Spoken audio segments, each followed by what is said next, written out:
Salut, vous êtes prêts à faire chauffer vos neurones avec un bon vieux rock cérébral? Oh yeah, allons-y. L'inspectrice Jenny reçoit un signalement anonyme.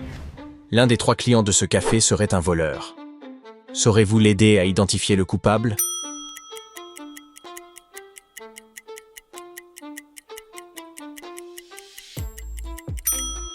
Le premier homme détient des bijoux féminins, mais ce pourrait être un présent destiné à sa compagne, puisqu'il y a 2 tasses sur sa table. De plus, le lieu est sous surveillance vidéo constante. Un voleur n'exhiberait pas un objet dérobé aussi librement. Il en va de même pour le 3e homme, porteur de 2 téléphones. En revanche, le second cache des liasses dans ses chaussettes. C'est sans doute le malfaiteur.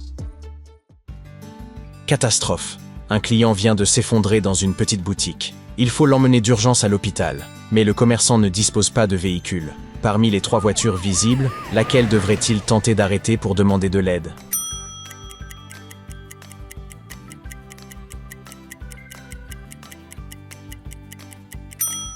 La première voiture est déjà occupée. L'ambulance, gyrophare enclenché, transporte vraisemblablement un patient en état critique et ne pourra s'arrêter. Il ne reste donc qu'une option raisonnable, interpeller la voiture de police.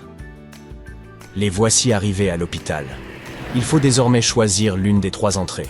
La première est réservée aux patients ordinaires, la seconde mène aux cabinets médicaux, et la dernière est dédiée aux urgences. Quelle porte faut-il franchir?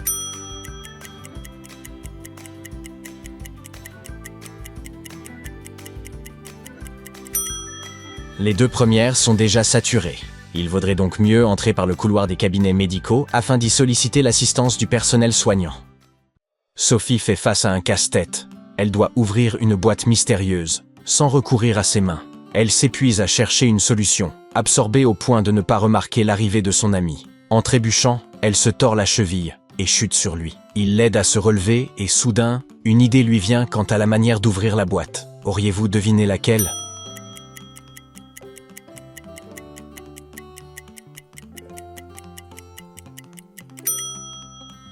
La consigne interdisait l'usage de ses mains, mais elle n'excluait pas de solliciter une aide extérieure. Elle a simplement demandé à son ami d'ouvrir la boîte à sa place. Certaines annonces immobilières mentent pour vous pousser à louer un logement à l'histoire troublante. Il se pourrait, par exemple, qu'un maniaque y ait résidé. Selon vous, lequel de ces appartements semble occupé par un tel personnage?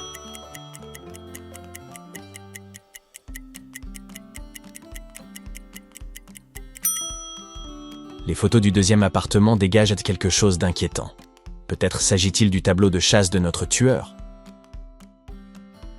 Que penser de ces 2 logements? Là encore, l'un d'eux semble être habité par un dangereux maboule.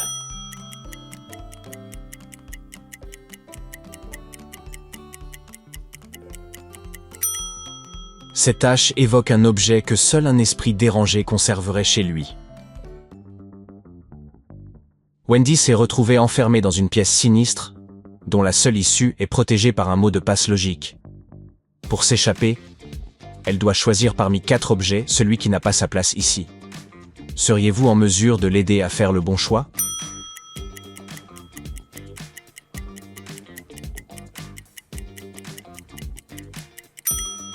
La paille en plastique, le gobelet en carton et les lingettes sont tous à usage unique. En revanche, l'assiette en céramique, réutilisable, fait exception. Wendy doit appuyer sur le bouton numéro 2 pour déverrouiller la porte. Madame Schmidt, cliente influente et particulièrement exigeante, est furieuse du résultat de sa nouvelle coupe. Elle appelle le responsable, lequel demande à identifier le coiffeur. Mais les 2 employés sont jumelles et nient toute responsabilité. Pourriez-vous déterminer laquelle a réalisé la coiffure?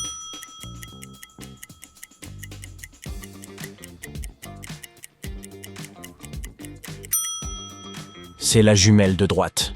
Quelques cheveux bleus, identiques à ceux de Madame Schmidt, sont sur sa robe noire.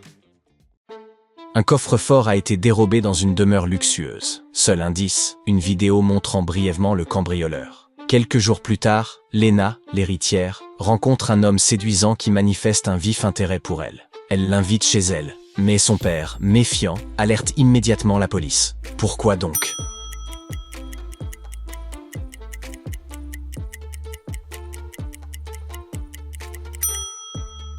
L'homme dans la vidéo porte le même tatouage. Il semble vouloir percer tous les secrets de la famille pour deviner le code du coffre, qui pourrait correspondre à une date significative. Une chaîne de télévision a consacré un reportage à un nouveau restaurant, présenté comme si exceptionnel qu'il est perpétuellement complet, au point qu'il faut réserver plusieurs semaines à l'avance. L'objectif était d'attirer encore davantage de clientèle. Pourtant, après la diffusion, plus personne ne s'y rendit. Pourquoi ?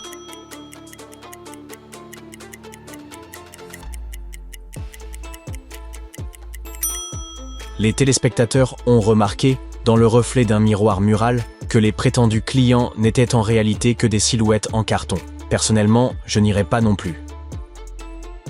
Lors d'un gala, Jackie croise la route de la plus ravissante jeune femme qu'il ait jamais vue. Séduit instantanément, il tombe amoureux.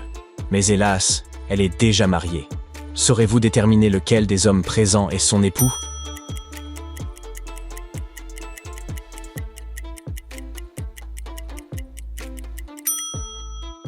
C'est cet homme-ci. Il est le seul à ne pas tenir de verre. Or, la jeune femme tient 2 coupes. L'une pour elle, l'autre destinée à son mari.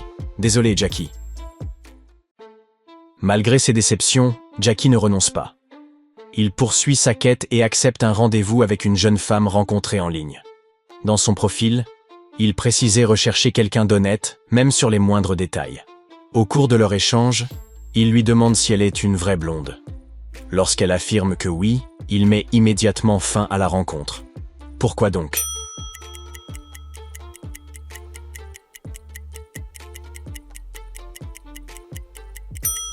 Elle arbore des racines particulièrement foncées, assorties à ses sourcils très sombres. Cela contredit clairement sa réponse. Elle a menti, ce que Jackie ne tolère pas.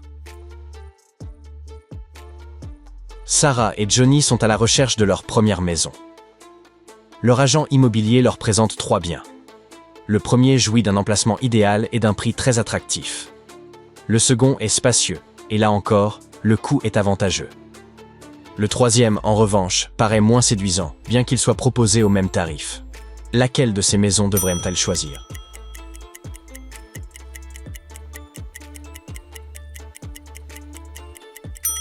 La troisième demeure est la plus judicieuse. La première est infestée de moisissures, et la seconde abrite une colonie de cafards. Suzanne décide de se faire les ongles dans un salon de beauté haut de gamme, où l'on prend soin de tout, jusqu'à mettre son sac en lieu sûr afin qu'elle n'ait aucun souci. Pourtant, durant sa séance, un incident survient. L'une de ses boucles d'oreilles préférées disparaît. 3 personnes auraient pu y avoir accès. Qui est la coupable ?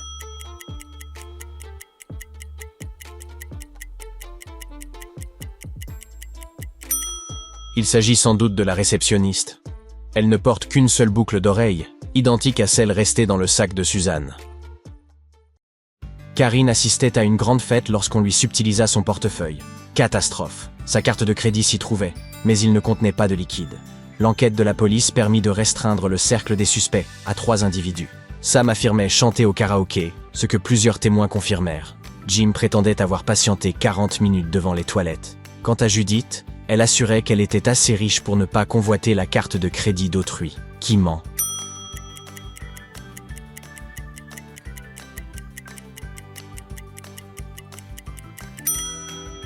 La seule manière pour Judith de savoir que le portefeuille ne contenait qu'une carte de crédit et pas de liquide aurait été de l'ouvrir elle-même.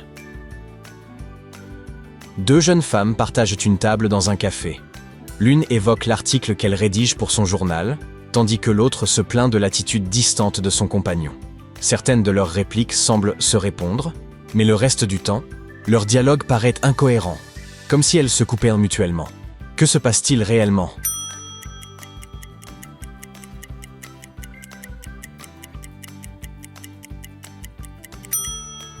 Elles ne se parlent pas. Chacune est plongée dans une conversation téléphonique à l'aide d'écouteurs sans fil. Nathan souhaite tester le café très en vogue du centre-ville. Le service y fonctionne selon la règle du premier arrivé, premier servi, ce qui rend difficile d'avoir une table. Pourtant, il identifie sans peine celle qui se libérera bientôt. Comment le sait-il ?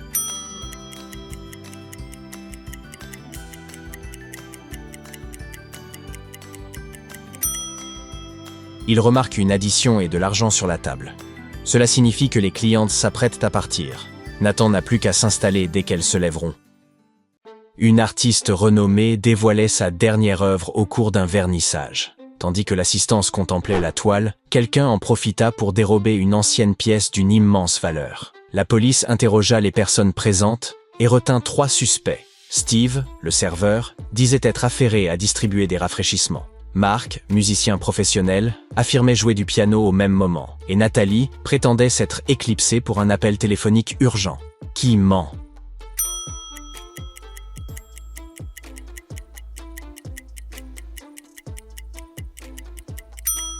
Mark assure qu'il jouait du piano. Or, aucun instrument n'était installé dans la salle d'exposition.